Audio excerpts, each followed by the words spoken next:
A'udzu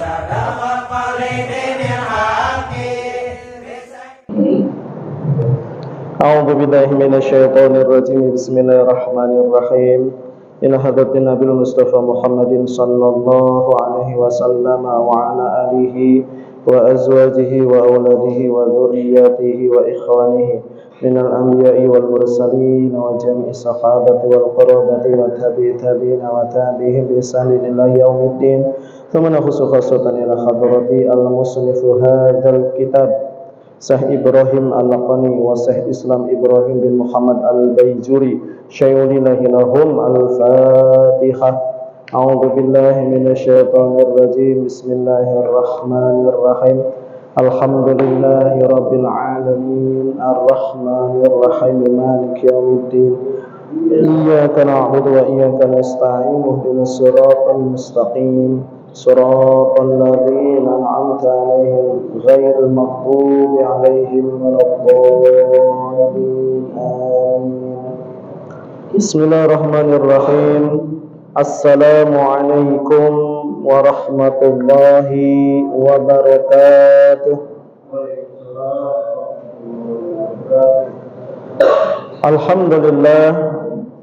Alhamdulillahilladzi anzala as-sakinata fi qulubil mu'minin liyazdadu imanan ma'a imanihim.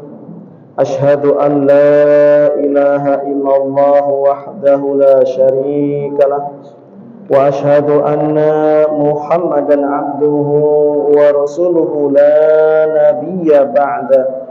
Allahumma salli wa sallim ala sayyidina Muhammadin wa ala alihi wa sahbihi ajma'in.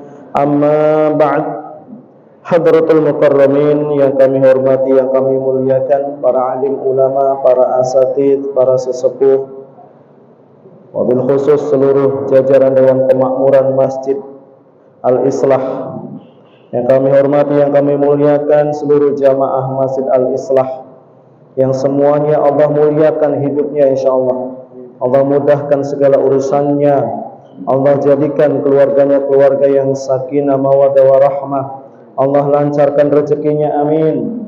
Allah jadikan anak-anaknya anak-anak yang soleh salehah, alim alimah, da'i da'iyah, hafidh hafidhah, amin ya rabbal alamin. Alhamdulillahirabbil alamin.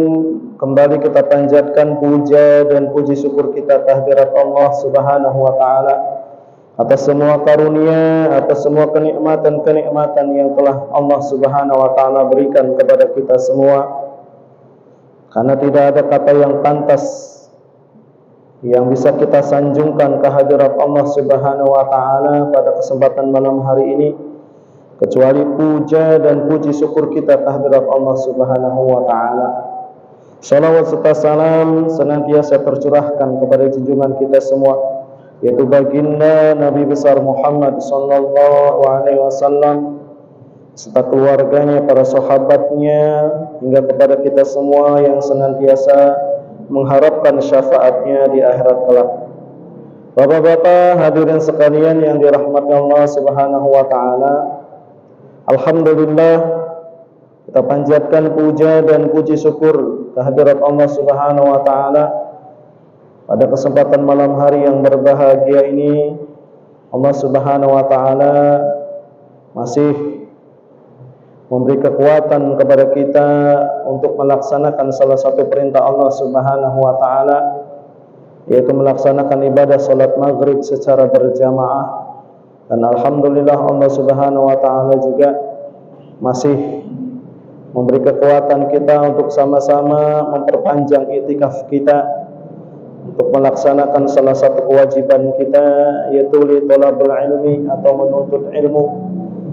Dan pada kesempatan malam hari ini insyaallah kita akan lanjutkan kembali kajian kita berkaitan tentang ilmu tauhid atau ilmu berkaitan tentang keimanan, ilmu berkaitan tentang keyakinan kita kepada Allah Subhanahu wa taala. Tentunya keyakinan yang benar, keiman yang benar sebagaimana keyakinan yang dicontohkan oleh baginda Rasulullah sallallahu alaihi wasallam. Karena banyak orang yang yakin, banyak orang yang beriman, akan tetapi tidak didasari dengan kebenaran, tidak didasari dengan dalil-dalil yang jelas datangnya dari baginda Rasulullah sallallahu alaihi wasallam, sehingga banyak orang yang tersesat, banyak orang yang meyakini keyakinan yang salah, banyak orang yang meyakini keyakinan-keyakinan yang menyimpang, yang tidak sesuai dengan yang dicontohkan oleh baginda Rasulullah sallallahu alaihi wasallam, terutama berkaitan tentang ma'rifatullah, berkaitan tentang mengenal Allah Subhanahu wa taala, mengenal daripada baginda Rasulullah sallallahu alaihi wasallam. Maka pada kesempatan malam hari ini insyaallah kita akan sama-sama belajar kembali, mengulang kembali bagaimana cara kita mengenal ma'rifatullah, Allah Subhanahu wa taala, zat yang maha pencipta, zat yang maha memelihara, zat yang maha memberikan rezeki kepada setiap hamba-hambanya. Maka insyaallah kita akan menggunakan rujukan kitab Jauharut Tauhid. Namun seperti biasa insyaallah kita akan bacakan terlebih dahulu nazam-nazam yang ada di dalam kitab Jauharut Tauhid. Mangga silahkan dibuka Pak. Kita mulai saja pembacaannya dari nazam yang ke-23. Nazam yang ke-23 ya. Karena kita untuk menyingkat waktu masuk kepada bab yang kedua, yaitu al-ilahiyat, yaitu berkaitan tentang ketuhanan ya. Baik, kita awali dengan bismillah. Bismillahirrahmanirrahim. Fawajibun lahul wujudu wal qidam, kadza baqa'un la yushadu bil adam, wa annahu lima yanalul adamu mukhalifun burhanu hadzal qidamu, qiyamuhu bin nafsi wahdaniyya munazzahan awsafuhu saniyya an didin aw shibhin syarikin mutlaqa wa walidin kadzal walad wal astiqa, wa qudratun iradatun wa ghayarat amran wa ilman wa ridha kama thabat, wa ilmu wa la yuqalu muktasab fasbasa bilal haqi wa tafiriyab, hayatu kadzal kalamu samu thummal basaru bidhi atanassamu fahallahu idrakun aw la khulufu wa inda qawmin saghafihil waqfu. Cukup insyaallah apa-apa ya. Dan alhamdulillah pada pertemuan yang lalu kita sudah membahas berkaitan sifat Allah Subhanahu wa taala, yaitu sifat wahdaniyah ya. Qiyamuhu binafsi wahdaniyah munazzahan awsafuhu saniyah. Dan juga nadam yang ke-26 yaitu andidi aw shibhin syarikin mutlaqa wa walidin kadzal walad wal asdiqa ya.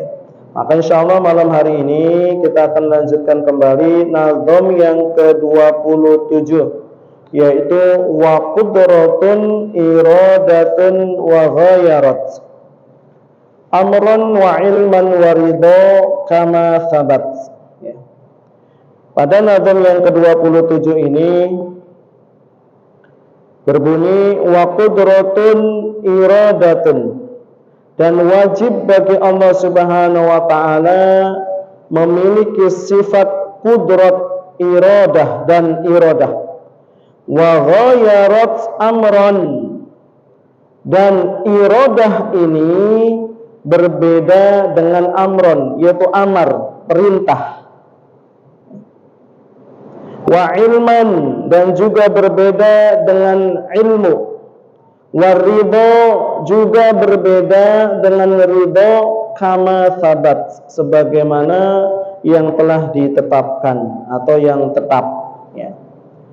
Pada nazam yang ke-27 pembahasannya adalah sifat Allah yang ke-7 dan yang ke-8, ya. Sifat Allah yang ke-7 yaitu qudrat. Sifat Allah Subhanahu wa taala yang ke-8 yaitu iradah. Ya, dan ini adalah sifat ma'ani dari Allah Subhanahu wa taala. Sifat wajib bagi Allah ada berapa? Ada 20. Sifat 20 bagi Allah Subhanahu wa taala ini dibagi menjadi 4. Ya. Yang pertama disebut dengan sifat nafsiyah. Ya. Yang kedua disebut dengan salbiyah. Yang ketiga disebut dengan sifat ma'ani. Dan yang keempat yaitu sifat ma'nawiyah. Tujuannya digolong-golongkan ini supaya kita lebih paham, lebih mudah untuk memahami sifat-sifat Allah ini. Ya. Dan jujur tentunya tujuan utamanya adalah kenapa kita membahas tentang sifat wajib ini? Karena dengan memahami sifat-sifat wajib ini kita akan menghantarkan kita untuk ma'rifatullah, menghantarkan kita untuk bisa mengenal Allah Subhanahu wa ta'ala. Ya, sebagaimana kalau kita ingin mengetahui seseorang, maka kita bisa mengenal seseorang yaitu dari sifat-sifatnya. Nah, maka bagaimana mengenal Allah Subhanahu wa ta'ala?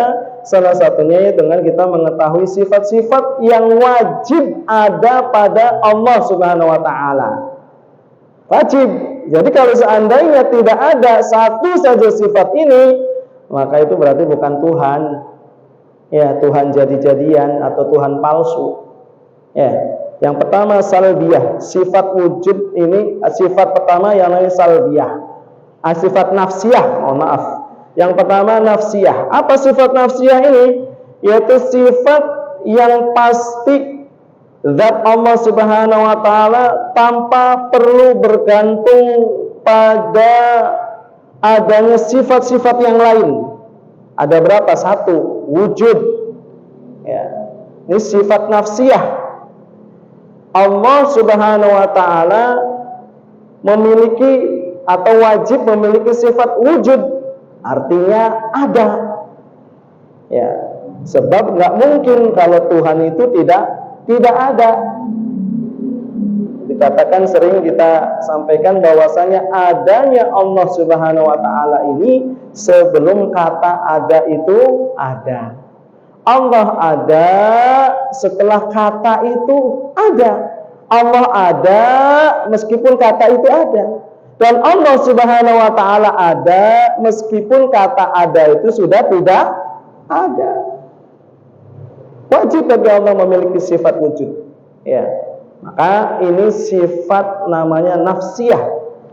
Ya, cuma 1. Kemudian ada lagi sifat yang disebut dengan salbiyah. Sifat yang meniadakan segala sifat-sifat yang tidak layak bagi Allah.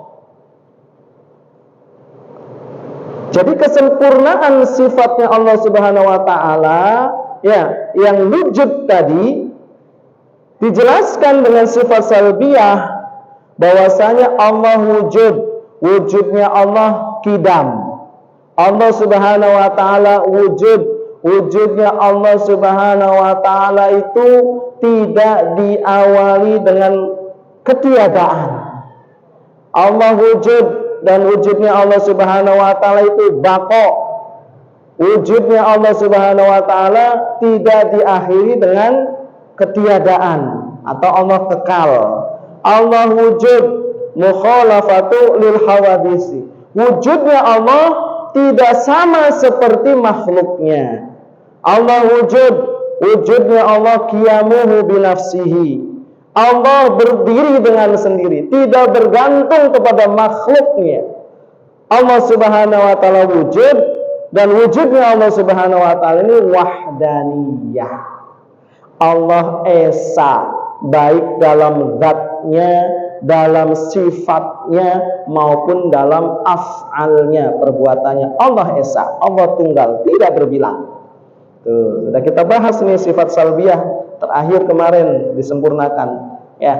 Maka kita masuk nih kepada sifat kudrat. Sifat kudrat ini adalah sifat ma'ani. Apa itu sifat ma'ani? Yaitu sifat yang menunjukkan adanya sifat-sifat kesempurnaan dalam zat Allah Subhanahu wa taala. Ya, kalau sifat salbiyah ini untuk meniadakan segala sifat yang tidak layak bagi Allah, ya, maka sifat ma'ani ini, ya, untuk menjelaskan, menunjukkan adanya bahwa Allah Subhanahu wa taala itu maha sempurna. Ya, Allah Subhanahu wa taala kudrat, maha berkuasa, iradat, maha berkehendak, ilmu, Allah Subhanahu wa taala maha mengetahui, hayat, Allah maha hidup, sama, Allah maha mendengar, basar, Allah maha melihat, mengetahui, kalam, Allah maha menyampaikan atau berbicara. Nah, pembahasan ini dibahas di dalam sifat-sifat ma'ani. Maka sifat ma'ani ini tadi ada berapa? Ada 7. Jadi sifat nafsiyah 1 wujud, sifat salbiyah ada 5, sifat ma'ani ini ada 7. Ini kalau seandainya kita benar-benar memahami, Pak, ya, sungguh-sungguh tentang sifat-sifat ini, sudah cukup ini menghantarkan kita ma'rifatullah kepada Allah. Ya, kalau kita benar-benar sungguh, ini ada berapa jadi? 13. Ya, 13 ini. Kalau kita benar-benar memahaminya, cukup bisa menghantarkan kita untuk mengenal Allah Subhanahu wa taala. Ya, siapa sih Allah Subhanahu wa taala itu? Ya. Nah, maka yang pertama yaitu sifat ma'ani adalah kudrat. Apa itu kudrat? Wa yajibu fi haqqihi ta'ala al-qudrah. Maka wajib secara hak bahwasanya Allah Subhanahu wa taala ini memiliki sifat kudrat. Wa hiya sifatun qadimatun qa'imatun bidzatihi ta'ala. Yaitu sifat yang dahulu qadimatun, dahulu, qa'imatun bidzatihi, yang ada, yang berdiri dengan zatnya Allah Subhanahu wa ta'ala. Ya, tuh sifat kudrah. Apa arti kudrah ini? Dijelaskan di dalam kitab Jauharut Tauhid. Apa wahiyya lughat? Secara lughat al-quwwah atau wal istita'ah. Allah Subhanahu wa taala maha kuasa, maha berkuasa.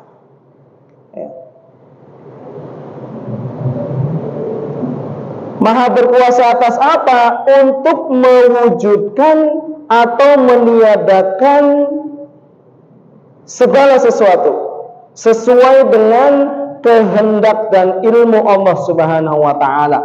Makanya dijelaskan, ya, sifat kudrat ini ta'aluknya berkaitan tentang yujadu biha atau yujad wa i'damuhu. Ya, mengadakan, mewujudkan atau meniadakan.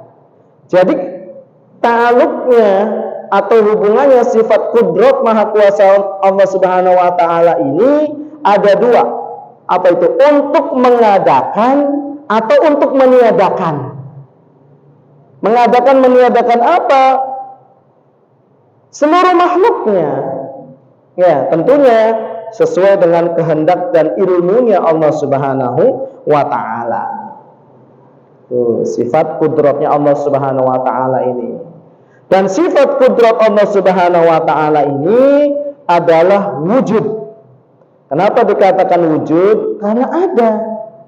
Ya, wujud.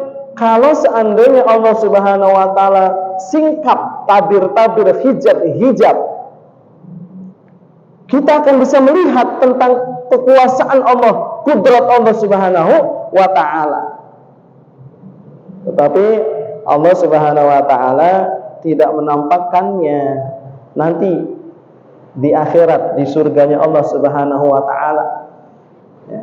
Ketika kita semua masuk ke dalam surga, insya Allah semuanya masuk surga insya Allah, maka kita akan bisa melihat zatnya Allah Subhanahu wa ta'ala. Dan zat Allah Subhanahu wa ta'ala ini wujud, dan wujudnya ini sama dengan sifat kudratnya. Ya, nanti di akhirat insya Allah. Ya. Begitu pula sifat kudrat Allah Subhanahu wa ta'ala ini adalah qadim. Ya, sifatul qadim, terdahulu itu sejak zaman azali, sebelum adanya makhluk, sebelum adanya alam raya, sebelum adanya manusia, sebelum adanya ciptaan-ciptaan Allah, ada sifat kudrat ini.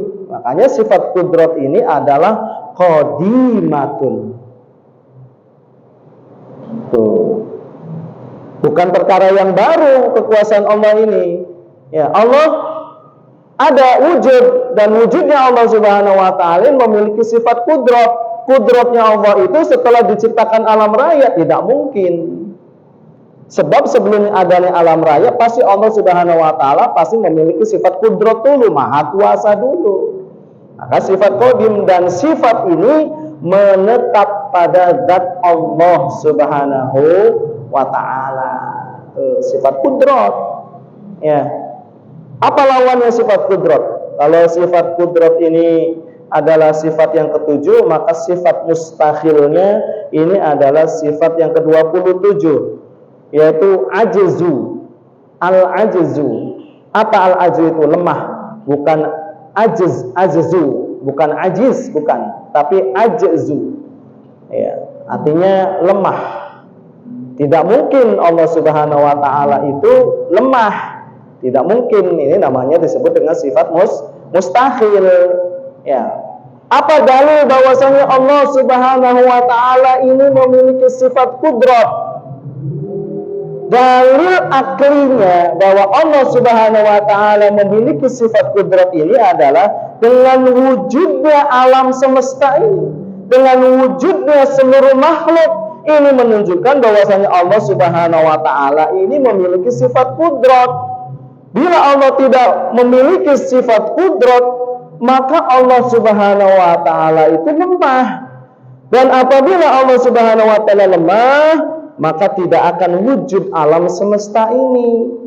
Sedangkan alam raya ini sudah ada, maka menunjukkan bahwasanya Allah Subhanahu wa ta'ala itu memiliki sifat kudrat. Allah maha berkuasa atas seluruh makhluknya. Ya, itu dari aklinya. Jadi nggak mungkin Allah Subhanahu wa ta'ala itu lemah. Sudah wujud, sudah nampak bagaimana kekuasaannya. Ya, kalau secara dalil naklinya di dalam Al-Qur'an Allah berfirman, "Wallahu ala kulli syai'in qadir." Ya, dan Allah Subhanahu wa ta'ala yang menguasai segala sesuatu. Artinya apa? Segala sesuatu yang nampak, tidak nampak, yang besar, yang kecil, ya, yang terasa, tidak terasa, semuanya ada dalam kekuasaan Allah Subhanahu wa ta'ala. Ya, berbeda dengan kita makhluk. Ya, manusia punya kudrat tidak? Punya kekuasaan tidak? Punya. Ya, kita puasa bisa berjalan, kita puasa bisa ngomong, puasa kita berlari, puasa kita bisa melakukan aktivitas sehari-hari, punya. Tetapi hakikatnya manusia ketika memiliki kuasa itu sebenarnya bukan karena dia memiliki kekuasaan, tapi Allah Subhanahu wa ta'ala berikan kuasa tersebut. Manusia ketika kita ngomong ini digerakkan oleh Allah Subhanahu wa ta'ala atas kekuasaan Allah. Ketika kita bergerak, berjalan, berkaki, melakukan aktivitas, semuanya itu hakikatnya Allah yang memberikan kuasa kepada kita. Ya Pak ya, benar gak? Ketika kita mampu mengangkat beban berat, ya kan, barbel ataupun segala sesuatu, Apakah karena kita kuasa? Tidak. Ini Allah ini yang memberikan kekuasaan kepada kita, kepada seluruh makhluk. Apa buktinya? Kalau Allah Subhanahu wa taala cabut kuasanya, nih Allah bikin nih saraf yang ada di otaknya nih putus, stroke. Bisa kuasa tidak? Nggak mampu, Pak. Maka kuasanya kita itu hakikatnya bukan karena kita yang berkuasa, tidak. Allah yang memberikan kuasa kepada kita, ya, dalam segala hal. Maka alangkah ininya manusia ini kalau seandainya dia itu sombong itu, masya Allah, seolah-olah bahwasanya dia itu memiliki kekuasaan dari dirinya. Orang yang sombong itu orang yang lupa diri, ya. Begitu pula kalau dia memiliki kekuasaan, semua kekuasaan manusia ini terbatas. Berbeda dengan kekuasaan Allah Subhanahu wa taala, nggak ada batasnya. Manusia, beliau nih, Pak Rano, punya kekuasaan tidak? Punya. Kekuasaannya RT, ruang lingkupnya ya hanya satu RT saja, ya kan? RT yang lain punya kekuasaan tidak? Tidak. Kalau Pak Rano turut campur dengan RT berapa Pak Rano? RT 6 ikut campur dengan RT 7, rame ini. Kenapa? Di luar kekuasaan beliau. Itu kalau RT RW hanya ruang lingkupnya warga satu RW. Pak Lurah satu desa, ya kan? Gubernur satu provinsi, presiden satu negara, ya kan?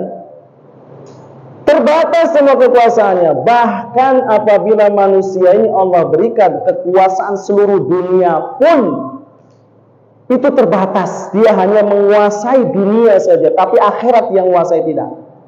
Tidak. Tapi Allah Subhanahu wa taala kekuasaannya menguasai di dunia dan di akhirat. Semuanya ada dalam genggaman Allah, kekuasaan Allah Subhanahu wa taala. Tuh, sifat qudrat.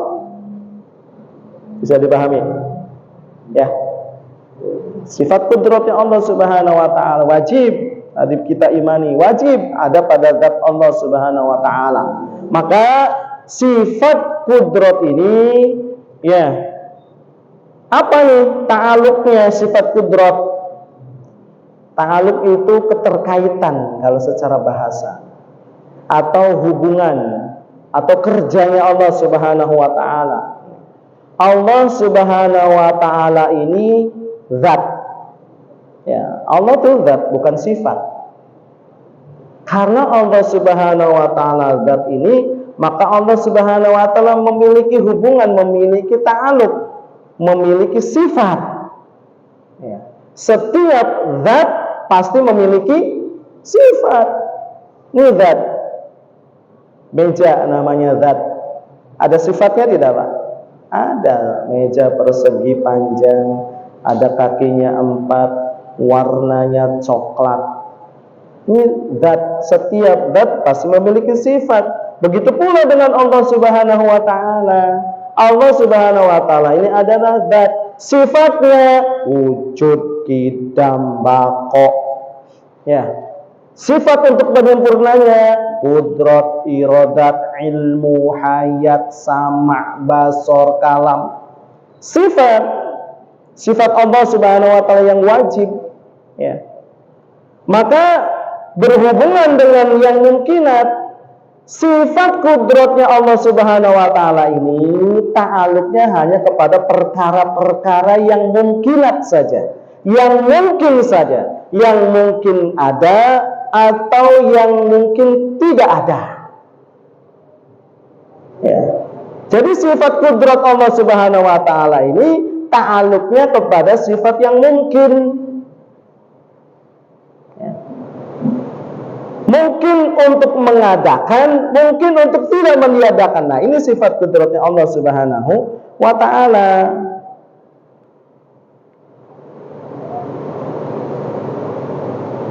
Jadi tidak bisa sifat qudrat ini kepada sifat wajib, nggak bisa. Apalagi sifat mustahil, Nggak bisa ta'aluk kepada wajib dan kepada yang mustahil, hanya kepada sesuatu yang mungkin saja. Mungkin saja. Kalau bahasa Arabnya mungkin atau mungkinat. Ya, kalau bahasa Indonesianya mungkin. Mungkin ada, mungkin tidak ada. Nah, ini masuk ke sifat kudrat. Contoh, ya, Allah Subhanahu wa taala berkuasa tidak untuk mampu menciptakan atau mempunyai anak. Allah kuasa tidak? Ini pertanyaan-pertanyaan seperti ini, ya. Ini pertanyaan yang mustahil. Sebab yang namanya Allah atau zat atau istilahnya Tuhan itu tidak mungkin punya anak. Ini kalau pertanyaan seperti ini nggak perlu dijawab. Kenapa? Karena yang salah itu pertanyaannya. Kalau Tuhan punya anak, berarti dia bukan Tuhan. Allah mampu tidak menciptakan Tuhan-Tuhan yang lain? Ini pertanyaan yang salah. Kenapa? Karena Tuhan itu menciptakan. Kalau seandainya diciptakan, berarti Tuhan bukan? Ya bukan. Kenapa? Maka ini sifat mustahil. Maka perkara-perkara yang mustahil ini sifat kudratnya Allah Subhanahu wa taala ini tidak bisa berta'alluq dengannya. Bisa dipahami tidak? Allah mampu tidak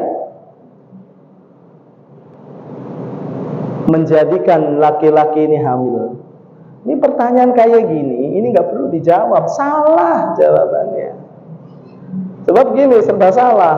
Allah mampu tidak punya anak? Dijawab mampu. Terkesan bahwa Allah Subhanahu wa taala tidak wahdaniyah karena punya anak, punya Tuhan yang lain. Dibilang tidak mampu, Allah tidak memiliki sifat kudrat. Maka pertanyaannya itu yang salah.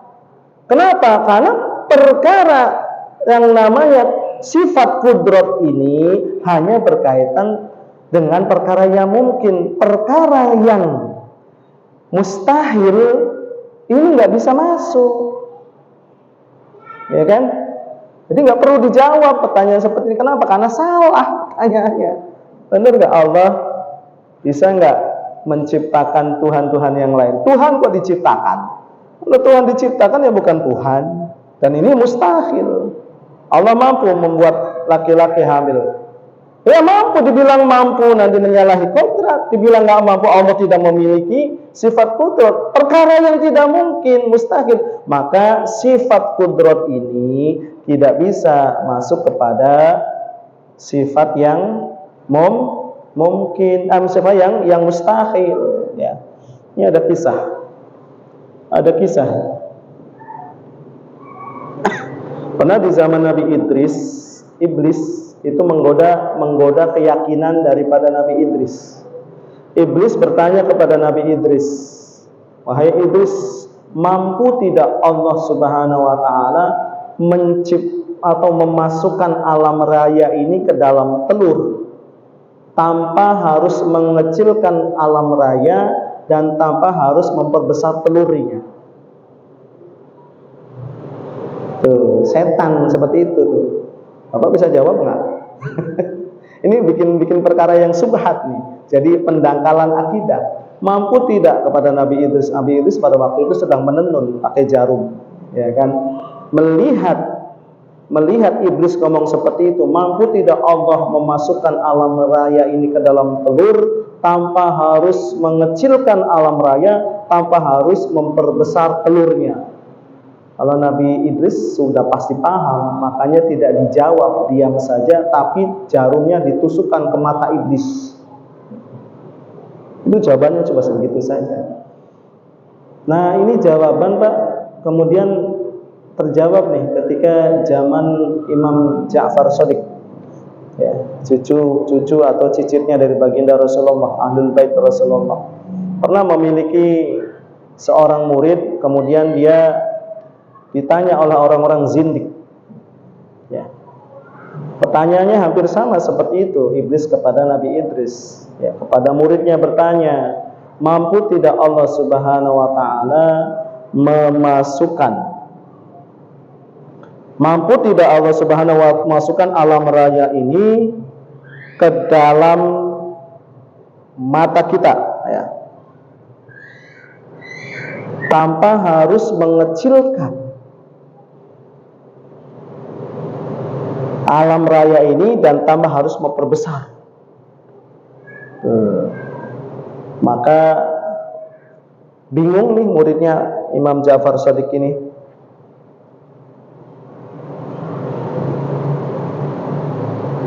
Kemudian Imam Ja'far Shadiq, apa istilahnya, Imam Ja'far Shadiq menyampaikan, mampu lihat alam raya. Mata kita bisa ngelihat nggak gunung yang begitu besar? Gedean mana antara gunung dengan mata? Gedean gunung, tapi mampu tidak masuk ke dalam mata kita? Mampu. Ya. Lihat apa itu samudra, lautan, segala macam, langit, bumi, semuanya. Kelihatan tidak dengan mata kita? Kelihatan. Mampu tidak masuk tidak ke dalam mata kita? Mampu. Artinya apa? Allah mampu memasukkan alam raya ini ke dalam mata kita walaupun kecil, tanpa harus memperkecil alam raya dan tanpa harus memperbesar daripada mata kita. Nah, dijawab seperti itu. Kadang-kadang orang logika ini, orang-orang ateis, orang-orang zindik harus dilawan dengan logika juga. Ya, seperti itu. Masya Allah. Allah ini mampu menghidupkan yang mati, apalagi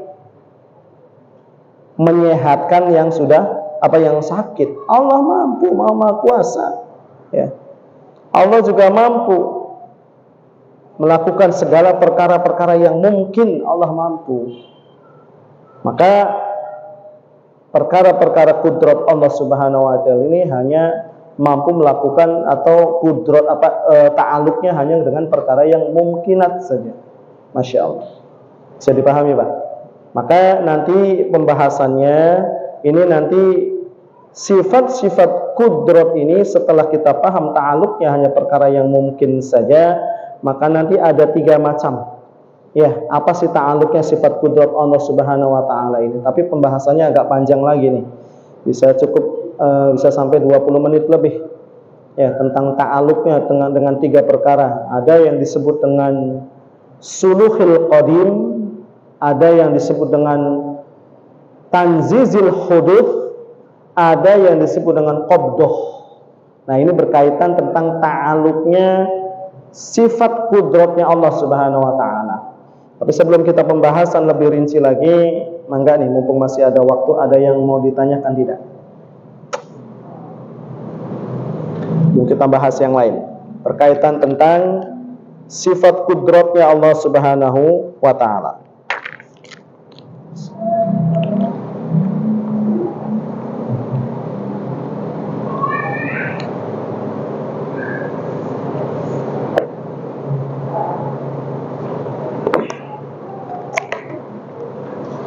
Ada pertanyaan?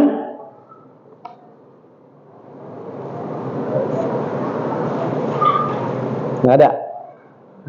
Nggak ada pertanyaan? Hah?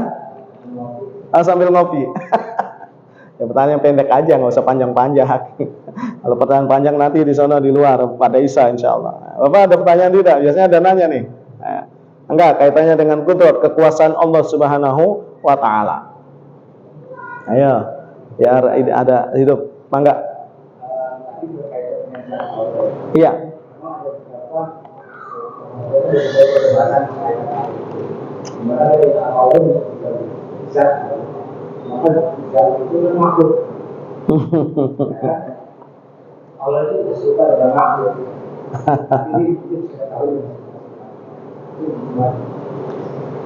Jadi gini, kalimat zat itu kan sebenarnya hanya istilah saja, ya, untuk memudahkan kita untuk mengenal Allah Subhanahu wa taala. Ya. Adapun Allah sendirinya itu bukan makhluk. Allah tuh khalik. Ya, Allah tuh khalik. Apa khalik itu? Maha pencipta, khalik. Ya, berarti kalau pencipta ada ciptaannya. Nah, ciptaannya namanya makhluk. Makanya definisi Allah itu apa? Definisi Allah apa? Ada yang tahu nih? Kita nih sholat, zikir. Siapa Tuhannya? Allah. Siapa sih yang kita sholat, kita menyembah siapa? Allah. Allah itu siapa? Ya. Maha pencipta.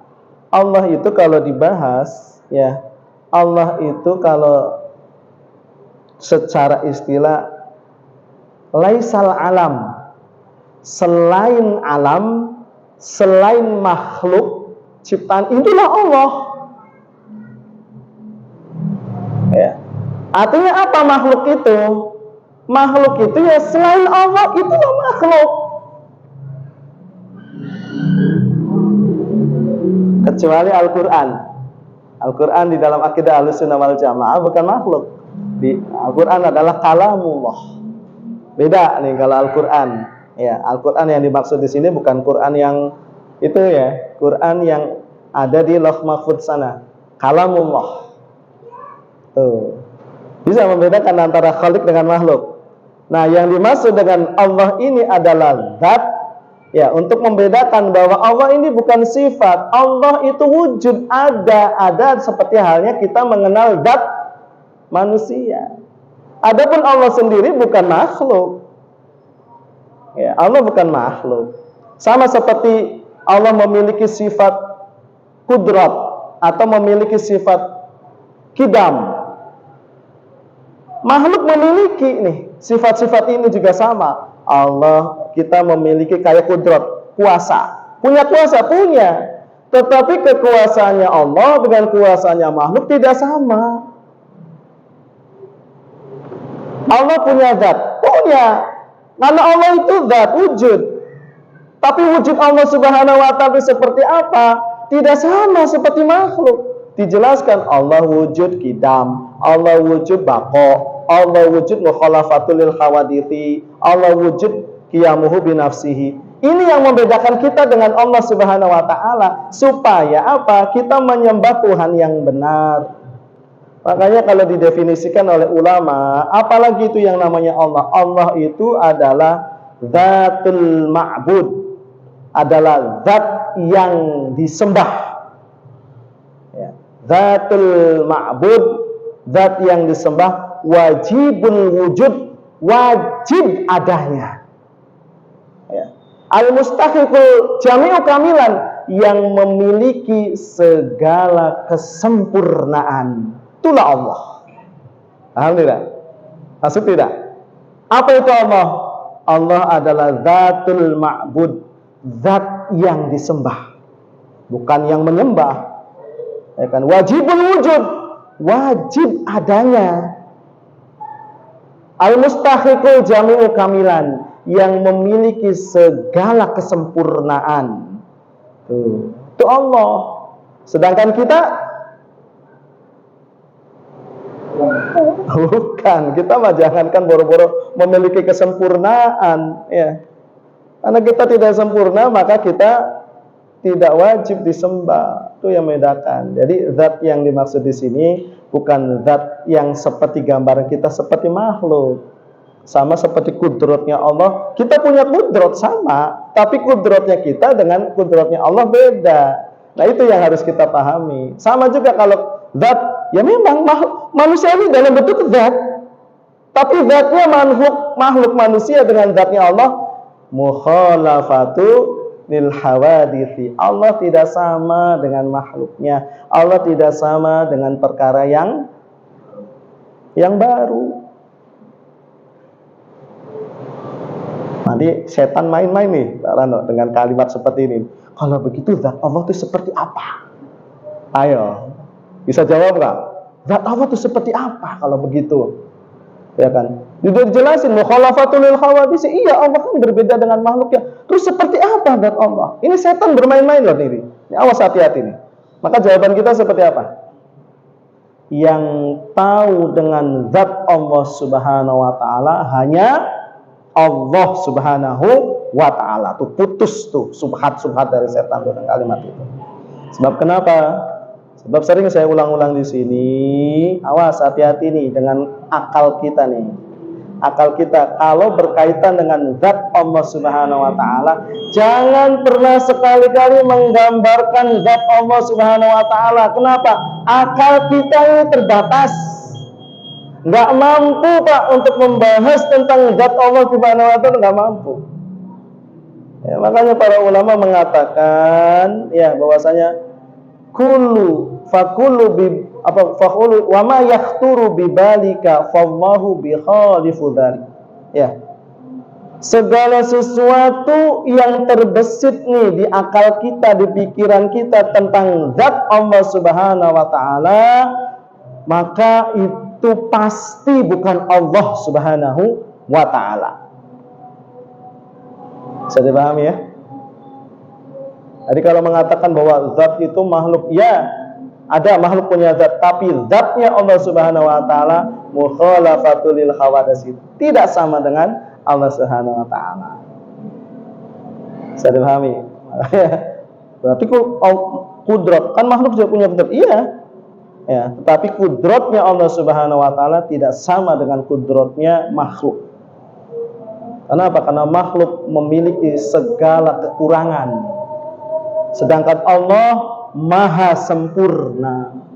Makanya kita bahas ini tuh supaya apa? Supaya kita bisa membedakan seperti apa sih zatnya Allah Subhanahu wa taala dengan kita tuh apa sih yang membedakan. Inilah kesempurnaan Allah. Ya, makanya saya katakan ya apa? Kalau seandainya kita memahami tentang sifat-sifat wajib yang 20 ini, Pak, kita sudah bisa menggambarkan tentang zat Allah, tetapi menggambarkan Allah Subhanahu wa taala itu dengan pemahaman yang benar, bukan pemahaman kita. Saya kemarin ditanya juga tuh berkaitan tentang zat Allah, Ustaz, saya ini kalau sholat pengen khusyuk. Gimana sih cara sholatnya biar khusyuk? Katanya kan kalau ihsan itu kan seolah-olah kita ini melihat Allah, atau kalau enggak minimal kita dilihat oleh Allah. Gimana caranya melihat Allah, atau istilahnya supaya Allah, kita merasakan dilihat oleh Allah? Terus Bapak gimana caranya? Sebelumnya saya gambarin Allah tuh dalam bentuk tulisan Allah. Ya saya awas hati-hati ya. Jangan sekali-kali naruh tulisan Allah tuh di situ tuh. Ternyata banyak juga menyesatkan itu Pak Imam. Jadi saya pengen khusyuk, saya gambarin Allah itu wujudnya tuh kayak tulisan kayak gitu tuh. Jadi pas saya takbir Allah, saya menyembah Allah, ada tulisan. Aduh bahaya Pak, awas hati-hati saya bilang tuh. Bapak kalau mau menggambarkan tentang Allah, nih pelajari dulu sifat-sifat Allah Subhanahu wa taala yang 20 ini. Saya bilang tuh gambarkan tuh, tanamkan atau gambarkan zatnya Allah Subhanahu wa taala seperti yang ada di dalam sifat 20 ini. Bukan menggambarkan Allah sama dengan tulisan. Berarti kalau kita menyamakan Allah dengan tulisan, syirik.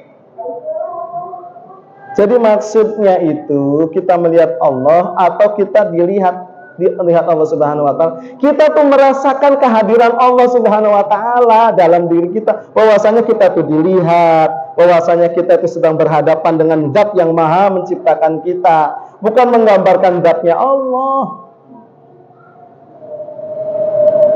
Awas nih, hati-hati, kadang-kadang kita tuh suka terjebak tuh. Inilah pentingnya kenapa kita belajar itu. Kenapa kita pentingnya harus ngaji tuh seperti itu. Banyak orang yang seperti itu Pak, banyak tuh.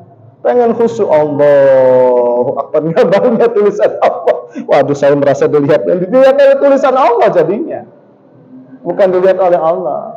Makanya kalau kita mau menggambarkan, gambarkan seperti sifat 20. Jangan mengikuti pikiran kita atau halusinasi kita, Pak. Mengikuti halusinasi kita, jelas tadi mengatakan wama yahturu, apa yang terbesit di pikiran kita. Fawahi, berkaitan dengan zat Allah Subhanahu wa taala, yukhalifu bidzalika, maka itu pasti bukan Allah Subhanahu wa taala. Maksudnya nih, bisa dipahami nggak nih? Biasanya ceritakan secara gamblang nih. Ya. Satu lagi. Assalamualaikum warahmatullahi wabarakatuh. ini berkaitan dengan nama Allah. Allah menamakan dirinya Allah. Karena sudah Allah 99. Iya.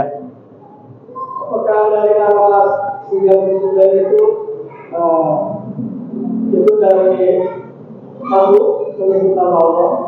Apa memang itu Allah yang menamakan diri semua? Oh ya. Satu itu kedua. Ada saya pernah dengar waktu masih dalam ada satu nama Allah yang dirasakan. Iya. Nah, apakah semua agama ini salah satu nama yang tidak semua hamba Allah itu bersalah? Atau memang hanya orang-orang khusus ya diberikan Allah pengetahuan untuk menyebut nama Allah yang satu ini yang begitu rahasia? Iya. Iya. Lewat itu lewat hasil tirakat atau lewat salah satu guru yang kita sarankan kepada Rasulullah. Iya. Itu adalah Assalamualaikum warahmatullahi wabarakatuh. Assalamualaikum warahmatullahi wabarakatuh. Jadi pertanyaan pertama, kenapa Allah Subhanahu wa taala itu kita menyebutnya Allah? Ya, kalau kita lihat di dalam Al-Qur'an, kenapa kita menyembah Allah dan kenapa istilahnya harus namanya Allah? Karena ternyata di dalam Al-Qur'an Allah telah mengenalkan dirinya sendiri, Pak. Ya. Di dalam Al-Qur'an dikatakan bahwasanya innani anallah la ilaha illa ana wa aqimis sholata li dzikri. Kan? Innani sesungguhnya aku ini adalah Allah. Innani anallah sesungguhnya aku ini adalah Allah Subhanahu wa taala. La ilaha illa ana, tidak ada yang berhak disembah kecuali aku. Langsung Allah dengan tegas ya, la ilaha illa ana, tidak ada yang berhak disembah kecuali aku. Allah mengenalkan dirinya di dalam Al-Qur'an supaya kita bisa mengetahui dari namanya. Fa'budni, maka sembahlah aku.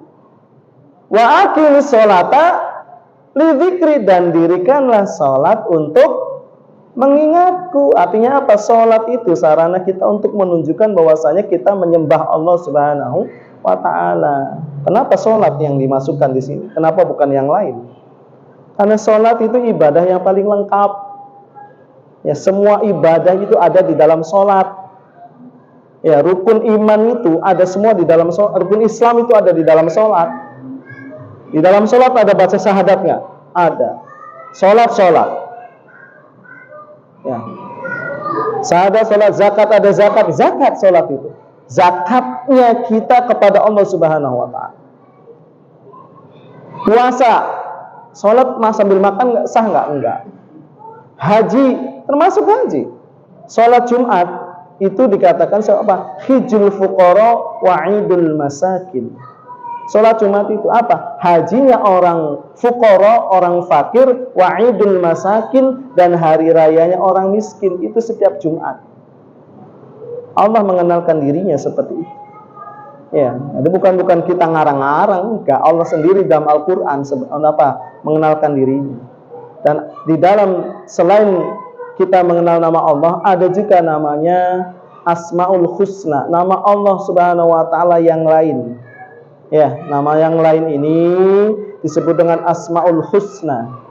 Ya, nama-nama yang indah, nama-nama yang baik berkaitan tentang Allah Subhanahu wa taala. Ya kan? Ar-Rahman, Ar-Rahim, Al-Malik, Al-Qudus, yang di dalam salah satu hadis Nabi memang dikatakan ada 100. Tetapi yang kita pahami hanya 99. Makanya disebut dengan 99 Asmaul Husna. Fad'uhu lahu, dan berdoalah kalian dengannya. Kita diperintahkan itu ketika kita dengan Asmaul Husna itu berdoa dengan Asmaul Husna. Salah satu doa mustajab itu kita bisa menggunakan dengan Asmaul Husna. Ya. Adapun yang ke-100 wallahu a'lam. Hanya Allah Subhanahu wa taala yang tahu dan hamba-hamba pilihannya. Hamba-hamba pilihannya itu siapa? Ya, orang-orang tertentu. Dan kalaupun dia tahu, tidak mungkin dia akan memberitahunya. Ya, hanya orang-orang pilihan saja, Pak. Siapa orang pilihnya? Wallahu a'lam. Ya, Pak ya. Untuk yang satu ini saya tidak bisa jawab. Apakah hanya dengan berzikir, dengan amalan khusus? Meskipun dia dengan amalan khusus, zikir khusus, atau dengan dia itu bertirakat, belum tentu dia Allah Subhanahu wa taala tampakkan atau beritahu tentang sifat yang ke-100 ini. Hanya orang-orang tertentu saja, orang-orang pilihan Allah yang Allah kehendaki, ya. Kenapa, Pak? Sifat yang satu ini mengandung segala rahasia-rahasia di dunia dan di akhirat. Ya, insyaallah ya. Cukup. Soalnya nanti kita bahas lagi setelah pada sholat isya, kita ngobrol di luar. Jangan pulang, Pak. Masih ada coffee break nanti. Baik, ini saja pembahasan kita berkaitan dengan sifat kudrat Allah Subhanahu wa taala. Untuk pembahasan selanjutnya berkaitan dengan ta'alluq sifat kudrat akan kita bahas pada pertemuan yang akan datang. Ini saja, mudah-mudahan bermanfaat, menambah keilmuan kita dan semakin kita mengenal Allah Subhanahu wa taala. Niat kita amalkan dalam kehidupan sehari-hari kita, sampaikan kepada saudara kita, keluarga kita, insyaallah. A'udzubillahi minasyaitonir rajim. Bismillahirrahmanirrahim. Alhamdulillahirabbil alamin hamdan syakirin hamdan na'imin hamdan ni'amahu wa yukafi mazidah. Ya rabbana lakal hamdu kama yanbaghi li jalali wajhikal 'azimi sultanik. Allahumma shalli ala habibina wa syafiina wa karimina wa dhurrina wa maulana Muhammad. Allahumma shalli ala sayyidina Muhammad wa ala ali sayyidina Muhammad. Allahumma inna nas'aluka ilman nafi'an wa amalan mutaqabbalan wa rizqan thayyiban. Allahumma inna na'udzubika min ilmin la yanfa' wa min qalbin la yakhsha' wa min 'ainin la tadma. Allahumma ighfir lana wa liwalidina warhamhum kama rabbawna shighara. Rabbana atina fid dunya hasanah wa fil akhirati hasanah wa qina adzabannar. Wa sallallahu ala sayyidina Muhammadin wa ala alihi washabihi wasallam. Subhana rabbika rabbil izzati amma yasifun wa salamun alal mursalin walhamdulillahi rabbil alamin. Al-Fatihah. Assalamualaikum warahmatullahi wabarakatuh.